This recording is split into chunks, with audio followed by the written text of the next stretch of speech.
To install Kubernetes, first thing that what we need to do is we need to install the kube control. So for that, I'm using a brew. So let's go and install the brew install kube control. I've already installed that, and after running this command installing the kube control, the next thing that what we need to do is we need to install the minikube, right? So again, for the minikube, we are running a command brew install the minikube. So what's the minikube?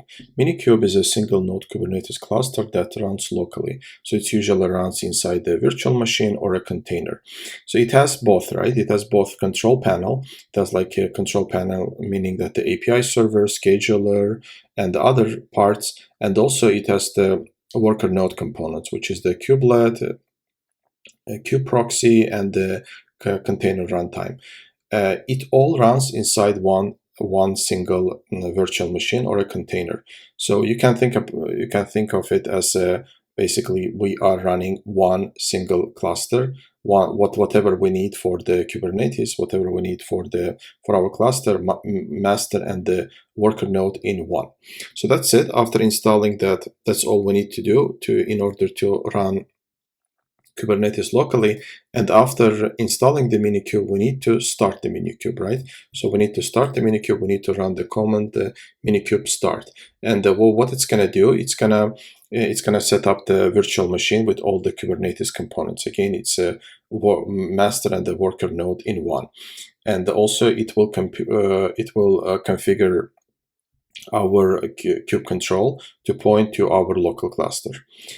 And that's it. After that our minikube starts, and I have already started that. Let's go and check that it indeed runs. So let's go and run the command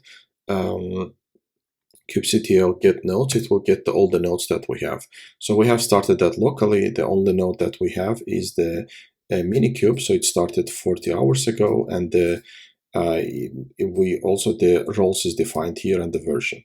And after that, so what we need to do, let's go ahead and create our first application and deploy that to the Kubernetes. So for that, let's open IntelliJ IDEA and what we have here, right? So we have very simple application, very simple Spring Boot application. So it's just a simple application that has one endpoint hello, and when we are sending a request to that endpoint, it just returns us the hello. It's a web application, right? It returns us hello Spring Boot. And so what we need to do in order to deploy this to the Kubernetes, so we need to have a Docker file.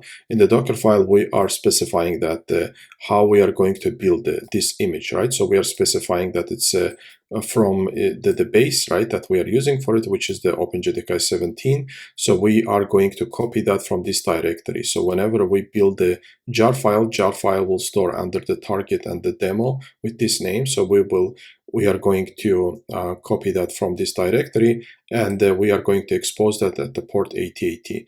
And this is the command that we are going to run, right? Java jar, and we are running whatever jar we have here, right?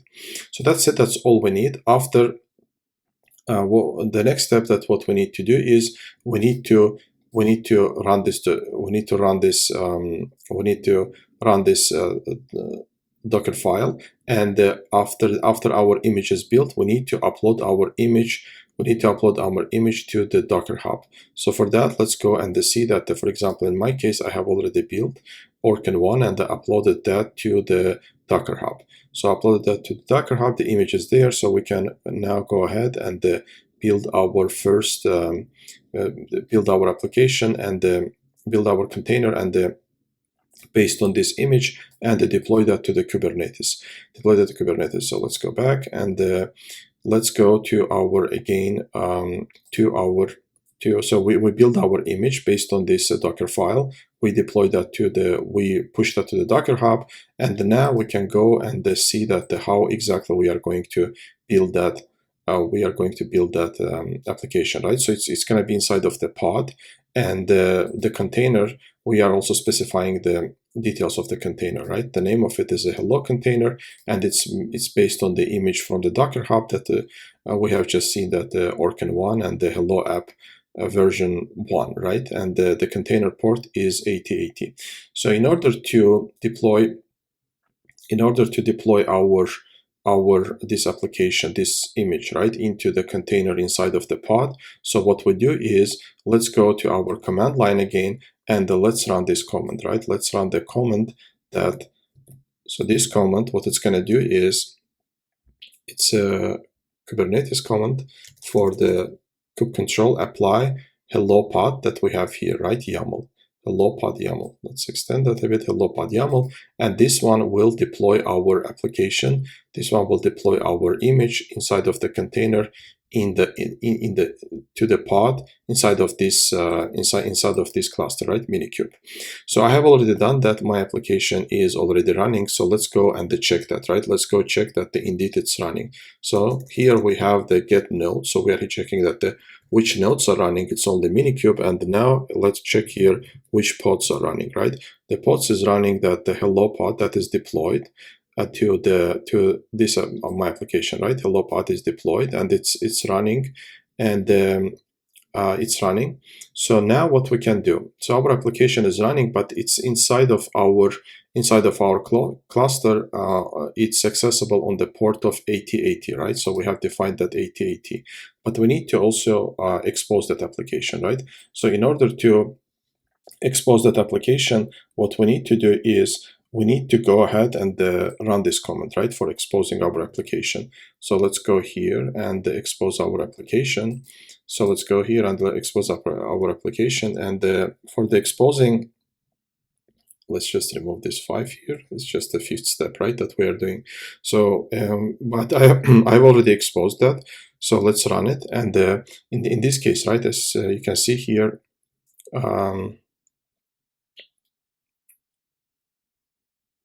selector flag, okay. Let me run that here.